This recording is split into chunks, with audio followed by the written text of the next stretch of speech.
saya Lutfia Wahid-Chaningrum. Saya seorang okupasi terapis di Klinik Superkid cabang Jakarta Pusat. Pada kesempatan kali ini saya akan menjelaskan mengenai Pyramid of Learning.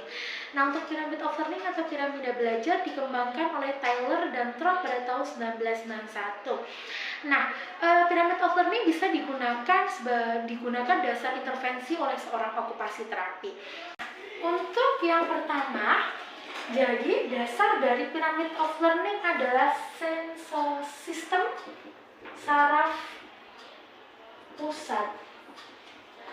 Yang mana sistem saraf pusat atau CNS ini terkait oleh sistem sensori. Nah, untuk sensori ini terbagi menjadi 7, mulai dari gustatory, olfaktory, vestibular, proprio, auditory, visual. Nah, dan lain-lain. Yang untuk tahapan selanjutnya adalah sensori motor, terdiri dari body, stem, dan motor planning. Nah, ini terdapat 6 komponen, di sini ada 7 komponen. Lalu selanjutnya ada perceptual motor, terdiri dari hand coordination, ada 6. Dan yang tahapan terakhir ada kognitif, dari akademik dan ADL. Nah, ketika anak ingin mencapai tahapan tertinggi kognitif ataupun akademik atau ADL, maka komponen-komponen di bawah ini harus sudah lebih matang. Mulai dari sensorinya, bagaimana sensori motor seperti motor planningnya dia, bagaimana hand coordination. Jadi itu harus lebih matang. Agar nanti ketika dia mencapai puncak tertinggi di bagian akademik ataupun ADL akan lebih oke, seperti jadi kita ambil contoh.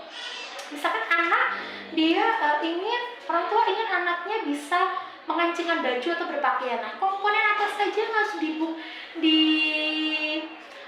dibutuhkan untuk anak bisa mencapai kemampuan itu. Jadi mulai misalkan mengencingkan baju nih, mulai dari taktil, sensorinya dia. Taktil gimana? Ada permasalahan nggak di taktil? Kalau misalkan ada masalah, kita optimalkan dulu untuk taktilnya dia.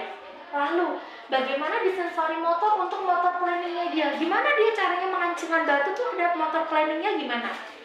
Lalu yang selanjutnya ada perceptual, hand coordinationnya gimana dia? Bagaimana dia koordinasi mata tangan dalam melakukan sesuatu?